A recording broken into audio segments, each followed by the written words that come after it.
Boa noite. A Polícia Civil conseguiu prender em Itacoatiara a mulher que ajudou a quadrilha a praticar o assalto, que terminou com a morte do PM que fazia a segurança do deputado Chico Preto. Ela tentava fugir de barco para fora do estado e na delegacia confessou a participação no crime. Suza Assunção da Encarnação, de 30 anos, foi presa na noite de ontem na orla do município de Itacoatiara quando tentava embarcar para Santarém do Pará.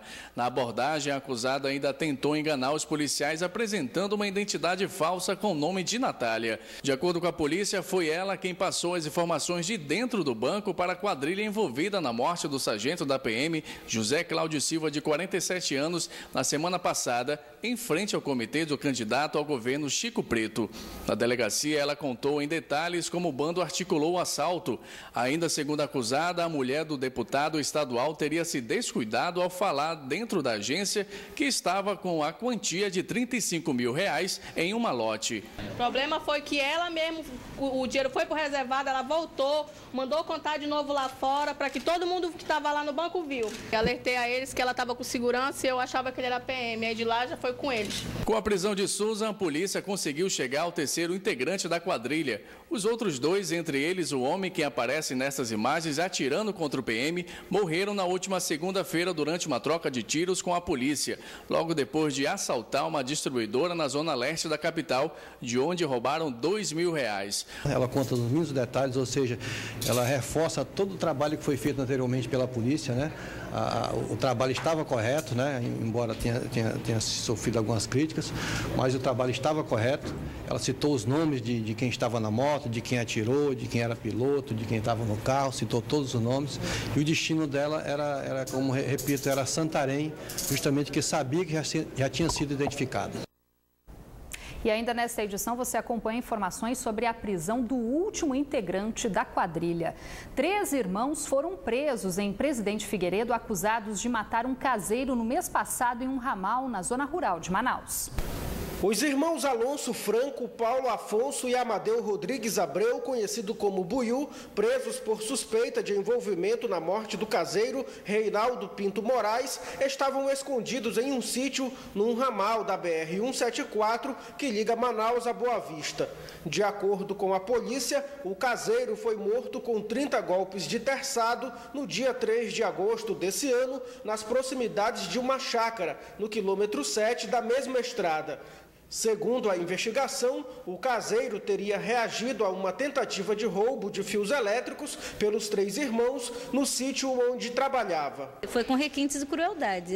A gente, quando vê as fotos do crime, a gente sente assim uma tristeza de ver que 3 indivíduos conseguiram fazer isso, darem tanta testa dada num rapaz que era bom para a comunidade por causa de furtos de fios. Os suspeitos foram autuados pelo crime de homicídio qualificado e serão encaminhados para a cadeia pública no centro da capital. O último acusado de participação na morte do sargento da PM que fazia a segurança do candidato Chico Preto se entregou esta tarde para a polícia aqui na capital. Jonathan Paiva Costa, conhecido como Jojo, se entregou por volta das 2 horas da tarde. Ele era o condutor da moto que aparece nas imagens por um breve momento. Segundo a polícia, Jojo foi encorajado pela família a se entregar. Ele se apresentou na delegacia especializada em homicídios e sequestros na zona leste da cidade, mas logo em seguida foi encaminhado aqui para a delegacia de roubos e furtos, que é a responsável pelo caso. Ele disse à polícia que chegou a desistir da ação no último minuto. Eu não tinha nenhuma intenção de matar ele, não. A intenção era roubar ele, mas só que como eu vi que ele era segurança, eu preferi não e ia passar direto na moto. Mas só que ele, quando nós ia passando por ele pulou da moto e fez o que aconteceu. O acusado já havia sido preso em julho desse ano, também suspeito de participar de um outro assalto na saída de um banco na zona sul da cidade. Mês passado ele foi solto e usava uma tornozeleira de rastreamento, que foi arrancada e encontrada no mesmo dia pela polícia. Inclusive aqui pela própria DRF. É uma quadrilha que nós aprendemos há cerca de 2 meses lá na Feira da Betânia. Nessa mesma espécie de crime. Foi a investigação da DRF com o nosso serviço de inteligência, foi as informações da tornozeleira eletrônica. Com esta prisão, a polícia considera o crime totalmente resolvido. Caminhões e carretas estacionados em locais proibidos foram os principais alvos de mais uma operação realizada nesta quarta-feira pelo Detran, nas zonas norte e oeste da capital. Durante a operação, 20 carretas foram autuadas por estarem estacionadas irregularmente. 7 foram apreendidas. Em um dos locais, há algumas semanas, mãe e filho foram atropelados quando tentavam desviar dos veículos estacionados na rua. O objetivo é, primeiro, dar segurança às pessoas que estão no trânsito todos os dias. Os donos de empresas, infelizmente, insistem em parar carretas no meio da rua, provocando acidentes graves. Então, nós queremos coibir essa prática, porque é proibido carretas estacionárias ou caminhões pesados ou caminhões de carga pesada estacionarem no meio das avenidas. Os moradores também reclamam do problema e denunciam que as irregularidades têm sido recorrentes, principalmente nas proximidades de estabelecimentos comerciais, onde os motoristas insistem em estacionar em locais proibidos, situação que fica ainda mais perigosa durante a noite, já que os veículos estacionados também servem de esconderijo para os marginais. Eles tiram o cavalo e colocam as carretas uma no rabo da outra, impedindo totalmente a nossa passagem. Para a gente atravessar a rua, você tem que rodear e quando para entrar dentro de casa, você tem que vir pela rua para não passar ao lado das carretas por causa dos marginais que ficam à noite. Esta gerente administrativa se defende, alegando que a infração é provocada pela falta de regularização dos estacionamentos em via pública. Eu estou tirando as carretas da rua como o Detran pede, mas eu estou sendo impossibilitada de trabalhar porque o Implume não libera o meu alvará de licença e operação. De acordo com o Código Brasileiro de Trânsito, estacionar veículos em locais proibidos gera multa de R$ 85,13, mais 4 pontos na carteira de habilitação. Eleições 2014, 5 dos 7 candidatos ao governo do estado voltaram a se enfrentar em mais um debate na TV promovido na noite de ontem pela TV em Tempo, filiada do SBT no Amazonas. O clima foi de rivalidade, principalmente entre os dois candidatos mais bem colocados nas pesquisas. O senador Eduardo Braga, que concorre pela coligação Renovação e Experiência, e o governador José Melo, candidato à reeleição pela coligação Fazendo Mais pela Nossa Gente. Entre os assuntos mais comentados estava a segurança pública.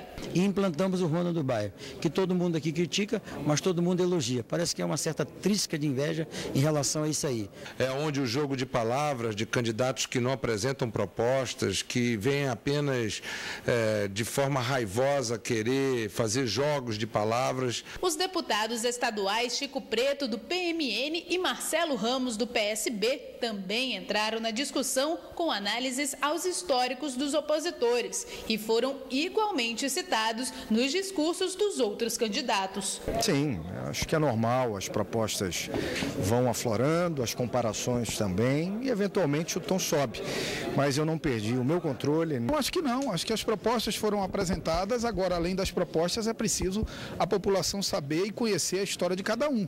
Assim como em outras oportunidades, Abel Alves, do PSOL, destacou propostas para o interior do estado. Eu não posso, de maneira nenhuma, deixar de trazer o conhecimento das autoridades, inclusive do povo que vive aqui, das dificuldades que atravessamos.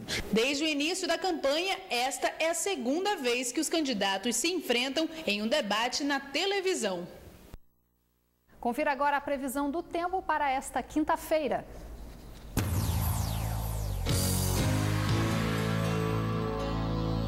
Em Tabatinga, o tempo fica encoberto a nublado, com possibilidade de pancadas de chuva à noite. As temperaturas variam entre 22 e 36 graus. Em Boca do Acre, o sol aparece entre nuvens, mínima de 22 e a máxima chega aos 33 graus. Na capital, o tempo fica parcialmente nublado a nublado e as temperaturas variam entre 25 e 35 graus. Ciclistas e pedestres voltam a reclamar da falta de iluminação adequada na Ponte Rio Negro, um problema que aumenta a insegurança de quem passa pelo local. Inaugurada há 3 anos, a Ponte do Rio Negro é um dos cartões postais da cidade. Por aqui passam diariamente motoristas e pedestres. O problema é quando anoitece. Ciclistas e pessoas que utilizam a ponte para realizar caminhadas ou pedaladas reclamam da falta de segurança no local, além da dificuldade da iluminação em vários trechos da ponte. Não tenho coragem de ir até lá no meio da ponte, por quê? Porque fica cheio de moleque usando droga. outros estão até namorando, até aí tudo bem. Mas vai que a gente vai com o celular na mão, né? Que a gente só anda com o celular. E aí, ser abordada lá. Não vai ter nenhum policial lá pra... Né? Eu acho que deveria ter tipo um Honda que ficasse. Um Honda mesmo, pra lá e pra cá. Em maio deste ano, cerca de 500 ciclistas realizaram uma manifestação com velas acesas, simbolizando a falta de iluminação. Este grupo, que pedala diariamente, confirma que até hoje o problema continua. A maioria das lâmpadas aqui ficam apagadas, é muito trecho escuro. A ponte, tem dia que a gente vem, que a ponte está metade dela escura. Outra é o policiamento, porque dificilmente a gente vê uma viatura de polícia passando. A nossa maior dificuldade é só mesmo policiamento, energia que aqui é constantemente falta, né? É o que mais a gente reivindica, né, esses últimos tempos aqui. De acordo com o subcomandante deste posto policial, que fica na entrada da ponte do lado de Manaus, o patrulhamento é feito a cada 30 minutos com apoio de 2 viaturas. Nós temos aqui policiais aqui 24 horas nos 2 pontos da ponte, e também nós temos um patrulhamento que é executado durante aqui o percurso da ponte. No percurso da ponte, né, de meia hora sempre tem uma viatura. O capitão ainda aconselha quem frequenta o local sempre andar em grupos de 3 ou mais pessoas. Recomendamos que as pessoas venham em grupo de 4, 5, 6 pessoas. Caso as pessoas queiram esperar outros grupos, elas podem esperar aqui na cabine da Polícia Militar, aqui próximo à ponte, que com certeza isso vai garantir até um deslocamento melhor, uma interação social melhor. Por meio de nota, o Departamento Estadual de Trânsito informou que a falta de iluminação no trecho da ponte é resultado do vandalismo e que a última manutenção realizada há uma semana custou R$100 mil. Mais uma etapa da relocação dos camelôs do centro de Manaus será realizada esta noite. Agora, 125 ambulantes da Avenida Epaminondas e da Rua da Instalação serão levados para uma galeria provisória na Rua Floriano Peixoto. Esta manhã, boa parte dos camelôs da Rua Epaminondas já estavam preparados para a mudança. Há 15 anos atuando de forma improvisada, a dona Júlia ainda tem dúvidas se a transferência será positiva. E pegou todo mundo de surpresa, porque muita gente tinha dívida e muita gente estava programada de sair até dezembro daqui. Pelo menos ficar até dezembro, né? Aproveitar esse tempo aqui. Já este outro camelô, que trabalha 20 anos com acessórios para celular, aposta que o novo local será uma boa opção para ele. Melhor para todo mundo, que não tem outro jeito, tem que sair mesmo, né?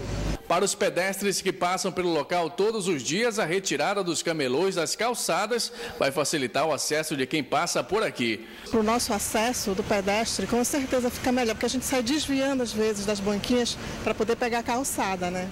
Os pontos positivos, na verdade, são que melhor circularização, né, do fluxo de pessoas, ajuda a diminuir a quantidade de produtos piratas contrabandeados, né, coisa parecida. Todos os vendedores ambulantes que serão relocados nessa fase passarão por cursos de empreendedorismo.